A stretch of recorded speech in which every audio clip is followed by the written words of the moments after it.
previously on the Rocks. I started as an actor, but I wasn't making, a living as an actor. And so sales seemed to be a better fit for me. Why aren't you an agent or agency? I value my independence. I've always worked for myself. This was a bilingual Japanese thing. I think people might be able to guess what that TV show is anyway. No. But not too many Japanese shows out there. I want to talk to you about your other career that you had before. All right. Which is your foosball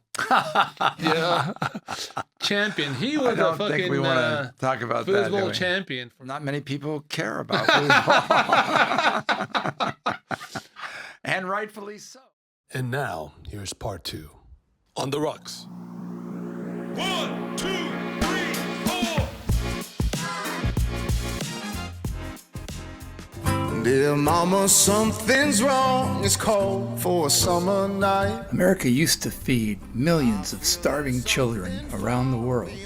UN experts have stated that the abrupt suspension of United States of America's foreign aid has fueled a global humanitarian catastrophe. I don't know that it's going to exist. Why would you need it? The medicine that we are providing abroad is just sitting there. I think that this is going to be catastrophic on multiple levels. That's making us all this away. In a letter to the U.S. government, experts called for an urgent response following reports that close to 100 people are dying every hour since President Donald Trump signed Executive Order 14169 suspending foreign aid. With 1 in 4 kids under 5 in Sudan suffering from severe acute malnutrition, there is American food in warehouses that is just sitting there because of the stop work order and because of the fact that these programs have effectively been halted. The deplorable decision by the U.S. government to suspend foreign aid is a humanitarian emergency. According to The Lancet, 14 million people may die of AIDS with the pullback from USAID by 2030. There must be something in the water. Since 2001, it's estimated that over 91 million people's lives have been saved as a direct result of USAID. Seldom has history offered a greater opportunity to do so much for so many. You know the excuses. We can't afford foreign aid anymore. Well, all these excuses are just that, excuses. And they're dead wrong.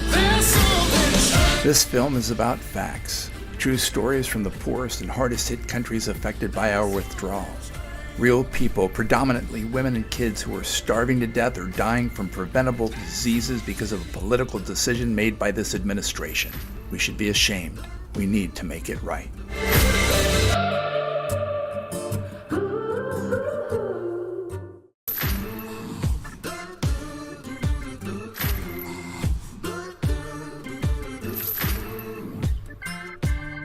There must be something in the water that's making us all this away. So tell your mothers and your daughters they better stay away. 'Cause there's something strange. There's something strange. Yeah. There's something strange out here. There's something strange.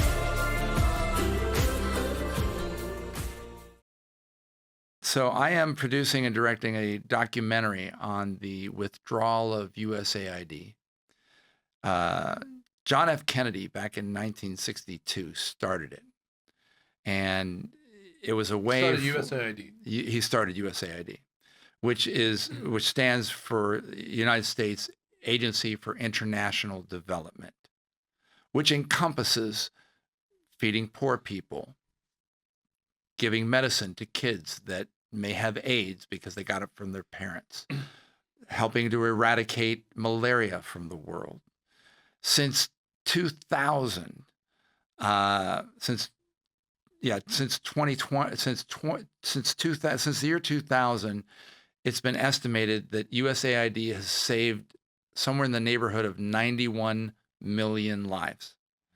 And USAID, in all its ramifications, actually was about 40% of all the aid given throughout the world. But it was less than 0.5% of our gross national product. So I was reading that there's an incredible new book that I'm reading as research called Into the Wood Chipper by a guy named Nicholas Enrich.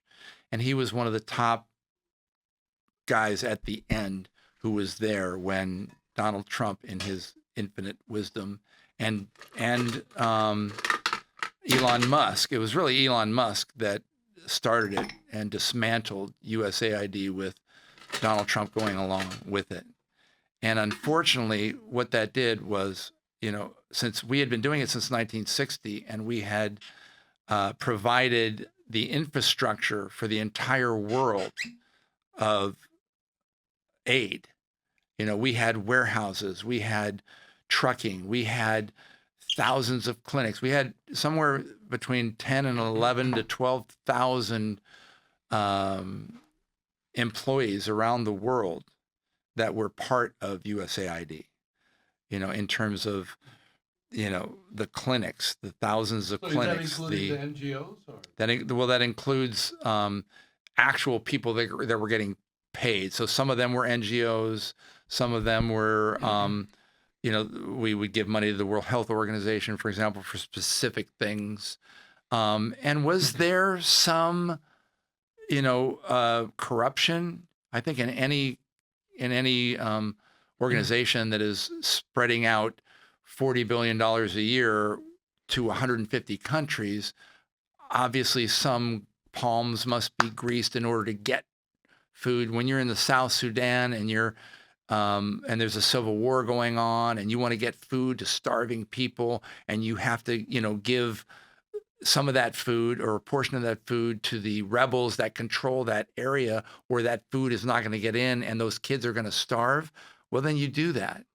And is that a problem? Is that, yes. And there were certainly certain things that could have been surgically dissected. And there was, some ideologically woke things with the LGBTQ community, with transgender stuff that was an incredibly small amount of what USAID was doing. And it was one of the most effective things that America did in terms of spreading goodwill, in terms of creating soft power around the globe, in terms of creating, people wanting to come to America and wanting to thank America and the governments that we were helping to support their health care and the kids, because they didn't have enough money. And for example, just one example, and there's hundreds, if not thousands of examples, but one example is America was paying about 12.5 cents per day for something like 550,000 children to get HIV medication. And these kids got their HIV because their parents got it. And that's part of some of the programs that they were doing, was trying to help eradicate AIDS. And that was probably the greatest thing George Bush ever did. I'm not a huge George Bush fan, but the one thing he did that saved millions of lives that I will, be appreciative to George Bush forever for, is he started PEPFAR, which is a way to help eradicate AIDS. Every single president from, Reagan, and since, both Republican and Democrats have supported USAID until Donald Trump and Elon Musk deciding to get rid of it and take an axe to it and put it in the wood chipper, as those were his words. That's why the book is called Into the Wood Chipper. My documentary is called From the American People, The Withdrawal of USAID. And that is based on throughout the world. It used to be, we had thousands of clinics. We were helping women. We were helping children. We were helping eradicate disease from the planet, which is also helping America. Because, for example, there was an Ebola outbreak when Donald Trump first came into office and started gutting everything. And during that Ebola outbreak, there was something like 10 or 15 or 20,000 of the units you need to wear when you're trying to help Ebola. And they were sitting in a warehouse, and Donald Trump's team, who was directly responsible for gutting everything, the Doge team that Elon Musk put in place, said, no, we're not going to do that. We're no longer funding that. Even though the, Trump and the government and Marco Rubio was saying, we're going to keep anything that has to do with life-saving missions, we'll keep, but we're going to get rid of everything else. That just wasn't true. They gutted everything. And that infrastructure that we had set up, that America had set up, we're talking about, in the book, it says something like it cost each American about $24 a year. I think it's slightly more than that, but regardless, it's less than 0.5% of your income of our gross national product. And the $20 billion that Donald Trump saved by cutting out the food and medicine that we were giving to starving children, it cost $20 billion to eradicate and to break down and to shut down USAID.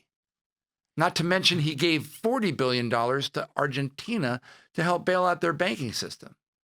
Since the beginning of 2000, since the beginning of Donald Trump's presidency, when he started cutting out USAID and us helping the poorest people of the world, which is what we were doing. And there's lots of other things we were doing too, to help, women's rights, to help, women's reproductive rights, to help women that, had 8 children and couldn't afford any more. We had, condoms and things of that nature that they would no longer give because, they don't believe in that stuff.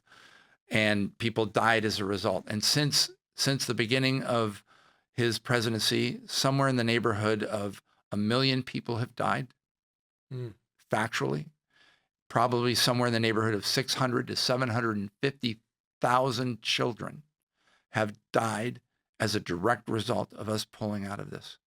Okay. And the money that we saved did not get taken off of our budget. It did not get saved in any sense of the word. It was just a choice by this administration that was going to go down in history as one of the worst decisions in the history of any presidency. So and it's a shameful decision. What did you make? How did you get involved, or what made you be more interested in this? I'm going to ask you all these questions. Yeah, no, that's I'm going to fine. steelman you because I have other sure. questions. We push back on that, and I'm just saying. There's always the other side to that, but yeah. But the bottom line is there really is no justification for the amount of death and destruction that we are causing. USAID has saved 91 million lives since 2000. 91 million. Americans should be proud of that. I'm proud of that. You should be proud of that. When you found out about that, you just decided to... Well, once I found out about what was happening and the the death, and particularly the kids that were dying because of it. Imagine this: you're a child in South Sudan. You're getting your AIDS medication, which you need to survive, and you're getting. We're also helping both the American farmers. There's a product called RUTF, RUTF. I forget the acronym, what it names, but it's a peanut protein based miracle that, 2 of these packets that cost us $1 a piece, 2 a day, can keep a child alive. Because of the cutbacks in USAID, around the world, they had to go from 2 packs a day to giving these kids a half a pack a day because they didn't have enough of it, and there's not enough money, and they just shut it down. So now, just to try to stretch it out, they had to give them a half a pack a day. So now these kids are dying about the worst possible death that you can do. I mean, AIDS is shutting down their organs, and they're starving to death on top of that. For what? A couple dollars a day? Right. America is better than that. One of the we things are that better I have than a that, question Sonny. about is that USAID AID as a whole. Yeah. I think my understanding is that it started by JFK. Correct. In 61 or 62. Correct. And at that time, there was a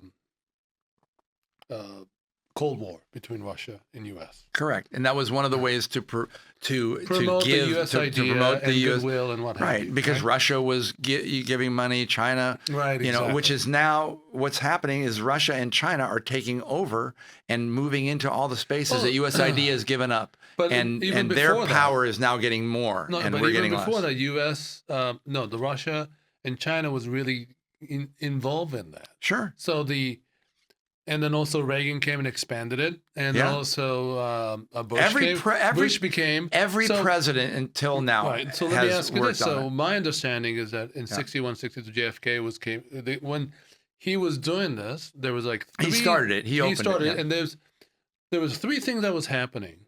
Of course, USAID was giving aids to people like starving children. Sure.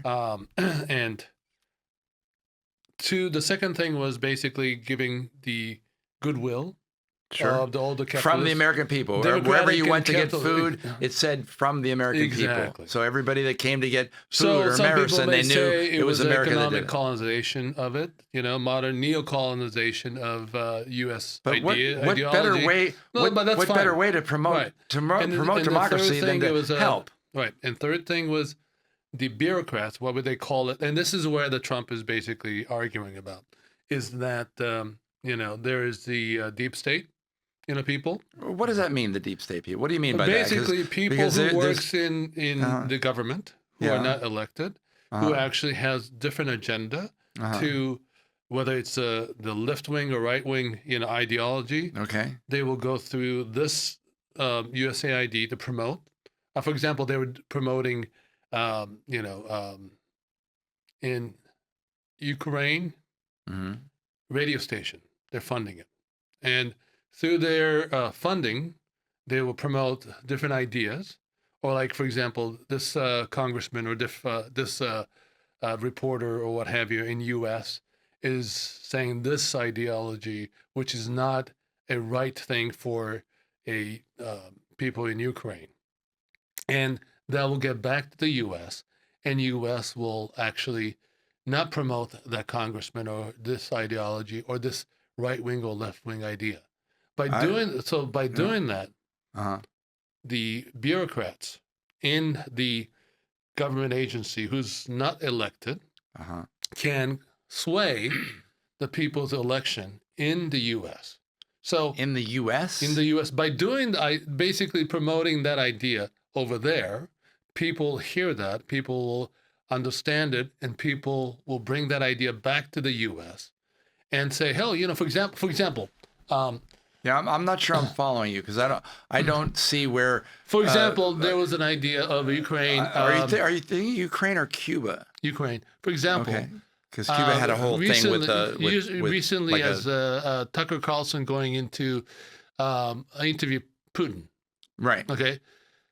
They will promote it in Ukraine media that it was not a very good thing to do. And no, I disagreed with what Tucker did then, even though I find myself agreeing with him against Donald Trump right now. Right, so, but for me, I believe it's a free media. I would love to know what Putin's thinking about and why is he doing what he's doing and things like that. I think it's great to understand the other side. Sure. You know what I mean?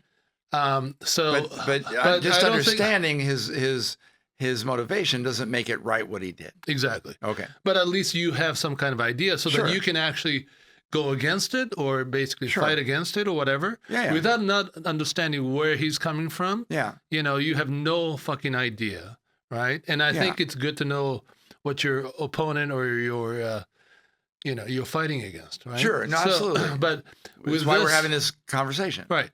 But with this, the funding, in Ukraine, radio station or media company, they start creating this idea that Tucker Carlson, what he did was wrong, and basically what Putin said was wrong, blah, blah, blah, blah. Sure. Giving that idea and then basically bringing it back here in the U.S. Are you saying the USAID was responsible for that? No, USAID, apparently through the bureaucratic budgeting, they put some money into that radio station and media to promote that. So basically created propaganda.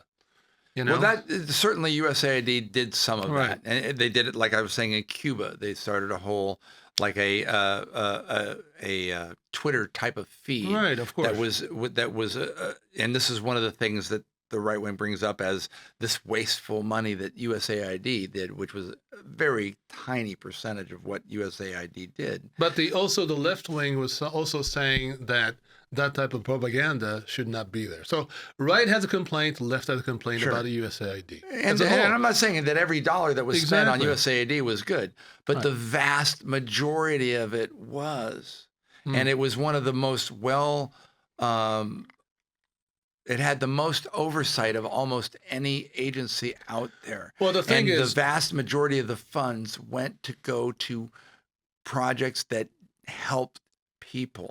Well, one of the things that I have a problem with USAID is that initially USAID was created as a immediate help to these people in Africa, people in Ghana, people in Congo, to save children's lives or feed these people, right? But they kept saying to USAID and US, saying, stop with the fucking AIDS. Give me trades so that we can have our economy as a whole progress, so we can stand alone and we can progress as a country. But instead, they said, no, we're just going to keep you fucking aid and you'll be in our control. So it's just not that black and white. So I read somewhere. I mean, I researched it, and I found out that like the head of the USAID, Samantha Powers, when he made before Trump, and she got ousted, but she made this report that when she looked at the budget, this progress of an economy for all these countries was only 5% of the annual budget. 95% was to just keep doing what they're doing, But the countries, all those countries were saying, I appreciate your aids, but we want to end up not relying on you eventually. We want to be able to have our own economy, own industry. So the goal for please give us a trade. We will produce something. We'll sell it to you. You buy it. Give us the money so we can progress and create our independent country. That was part of what USAID was trying to do. That was the initial motivation, but it never happened. Well, that's not true. You can't say that never happened. That's not true. Somewhere along the line, it just kept going as that. And also people like CIA and all those departments start using, right? So I do understand what you're saying. You don't throw the baby with the bathwater.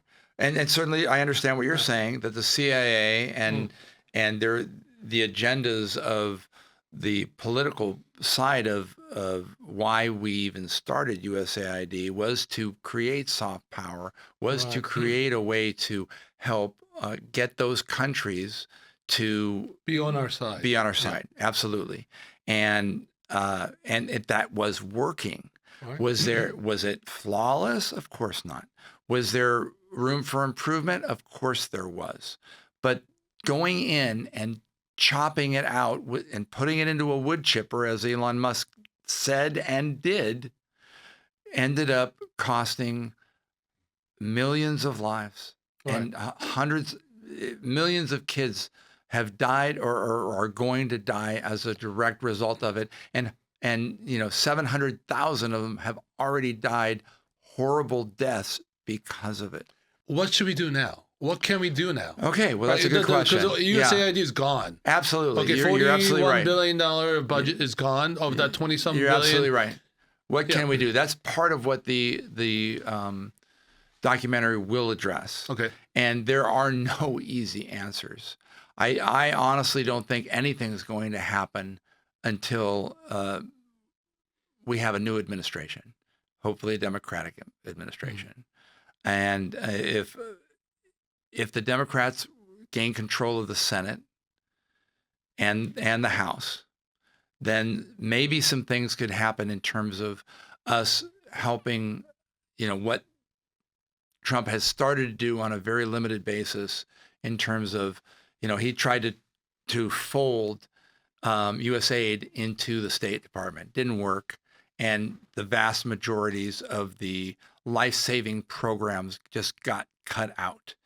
Please read Into the Wood Chipper by Nicholas Enrich, because that is the guy that was there, that was in charge, that whistleblowed what happened, and that will tell you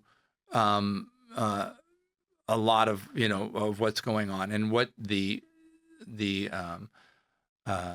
documentary is planning to show. We want to show a lot of different things, and we want to end up by showing what can we do, and we're going to give companies where you can send money to that can make a big difference that will go directly into the mouths of food. My feeling but is, I think, but you're right. What can we do? It maybe start it over again, a little more streamlined. I don't think that's going to happen in this administration, but certainly we can do some things now to help eradicate some of the incredible destruction and death that has happened as a result of just destroying something that has been 60 years in the making. And every president, every Republican president, as you saw in my sizzle reel, Ronald Reagan, George Bush, I use those two guys because they're obviously Republicans, yet they still felt very strongly that it was important for America to be the leader of the free world and the leader of helping the poor people around the world have a better life. And that helps us. We are in a much worse position right now in terms of a global epidemic, in terms of being able to stop Ebola or malaria. We were on the verge of eradicating malaria, and now we're not. We're on the verge of eradicating Ebola, and now we're not. These, we had systems in place so that when these outbreaks happened, USAID could immediately go there and help stop these outbreaks. And with the people being able to get on a plane and be in America in 12 hours, these, as we just went through COVID, we are probably going to go through something similar with something even more deadly because we no longer have the infrastructure set up, thanks to this administration and thanks to the destruction of USAID. A large portion of that was being able to help and stop those things before they happened and stop them from coming back to America. And now we no longer have that infrastructure. We no longer have the ability to stop them before they happen. And we're going to pay a price because of it. I think one of the, before we finish, I have to say this. My understanding is, either Democrats or Republican, USAID existed, and as a bipartisan thing, but also at the same time bipartisan. Bipartisan view of a USAID was there was some corruption going on, so they need to overhaul this department. They could, but compared to other departments, it was a small fraction. I don't know whether to compare to or not, but the idea, the idea some of the best oversight on the planet. There was an issue with it, and every single president, every single, it's not a right wing, it's also a left. On both sides, they were talking about that. However, this administration abruptly said, "Fuck it, we're done." Instead of saying, "Hey, you know what? Let's have this idea. Let's do it this way or that way. Let's find the problems and eradicate the problem." Right? So they cut out everything. Exactly. Cut out just like that. The ideal situation going forward, I think the U.S. provides like something like 70% of worldwide aid. No, that's not true. We used to, when we were at the height, America, right before Trump cut everything off, America was providing about 40%. Well, my data from what I researched was 70% of the worldwide. I think you're wrong on that data, but okay, it doesn't really matter. Right. But So go ahead. The majority 40, of the US, 70. What point are you trying to make? My point is that once, and you said after the Cold War ended, U.S. was the majority of it, and because of that, people start saying, you know what, this money basically comes with something attached to it, some ideology of U.S. culture and politics and what have you. Democracy, freedom of elections. No, capitalism. So basically, the idea was you create your own economy, so we can trade with you. And here is the seed money, if you will. Here is the aid to you. Sure. And basically, we'll help you create your own economy so we can start trading. That never happened. Well, that's not true. I mean, it happened somewhat. It could have happened much better.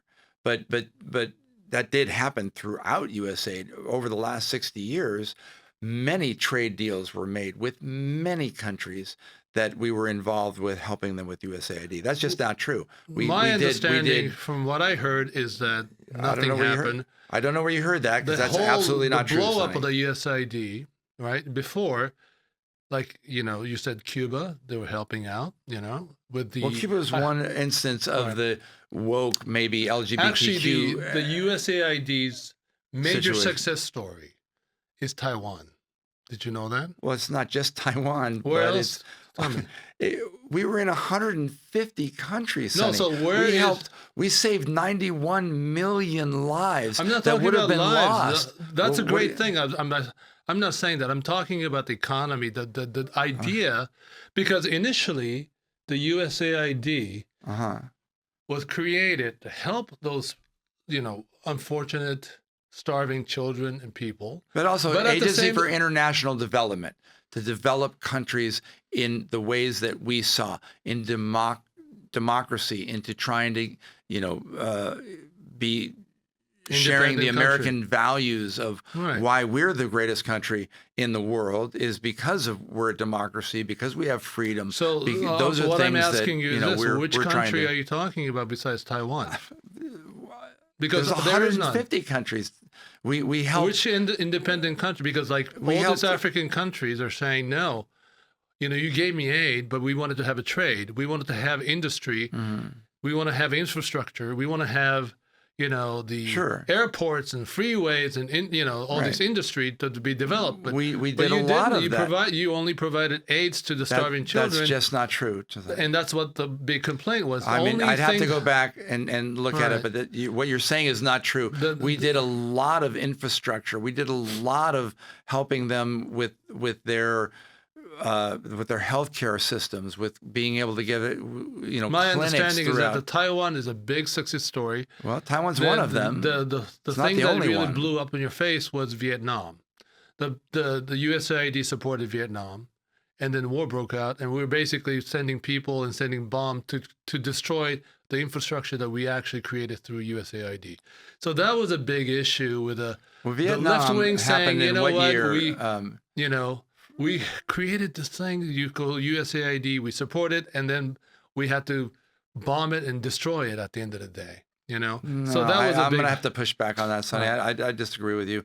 I think that I don't know the specifics of Vietnam and what year we started fighting in Vietnam. I haven't researched this, so I don't want to speak about stuff I don't know. Well, it was the 60s and early 70s. That's obviously, what happened, we started USAID in the 60s. Vietnam happened for 19 years we were in Vietnam, obviously not, and probably shouldn't have been for a variety of reasons. And so what I'm trying to say is I don't think we went and blew up USAID. I think certainly when we were bombing in Vietnam and USAID was there trying to help, that there was some crossover and problems there, but it's a very minor part of what USAID was involved with. USAID was spending money to create the industry, create the the country as a Vietnam economy.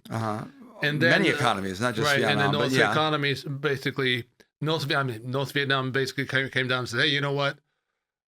We don't like this idea of U.S. ideology and what have you. Right?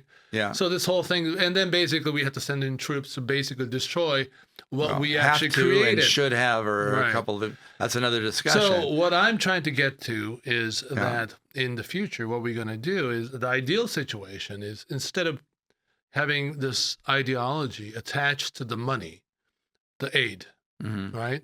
If you could have just simple, funding by conglomerate of all these countries, providing to these starving children, the dying, people with medication, all these virus, Ebola or what have you, eradicated by this conglomerate idea of just humanity. Sure. Rather than, hey, here, this is democratic money, or here's the Russian communist money, or here's the Chinese money.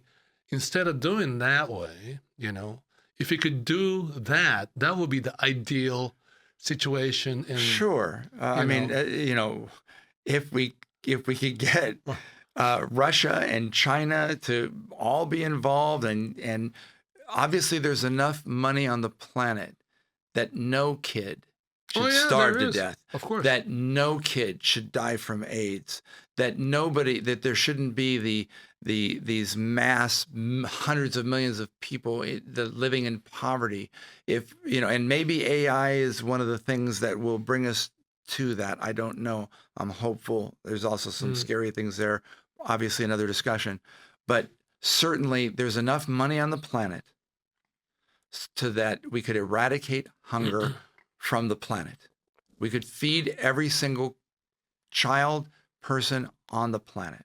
We could house in a decent way and give clean water to every single person on the planet. But the corporate structure, the capitalism, the way that greed, the way that politics has made it impossible to do. I understand. I would certainly support that. Right. People may think, and you may think, and people may, think that I'm being so naive, but that's the ideal situation, right? Sure, absolutely. I agree with you on that. In order to, it's never going to happen, but we never know. Unfortunately, so going to the next step or near future, I think the first thing we need to do is understand what really happened with USAID. We know what happened, and through your documentary, people understand what really happened. Yeah. And, and hopefully give a guideline in the future. I mean, I don't even know. I mean, it's probably above my pay grade, but certainly we're doing research and we're involved with a lot of people. One of my co-producers is Dr. Andrew Natsios. He was the head of USAID. In the 70s or 80s? Under George Bush. Okay. A lifelong right-wing conservative Republican, is still to this day a right-wing conservative Republican. But he was the head of USAID, like Samantha Power, but just under George Bush. And he's one of our co-producers.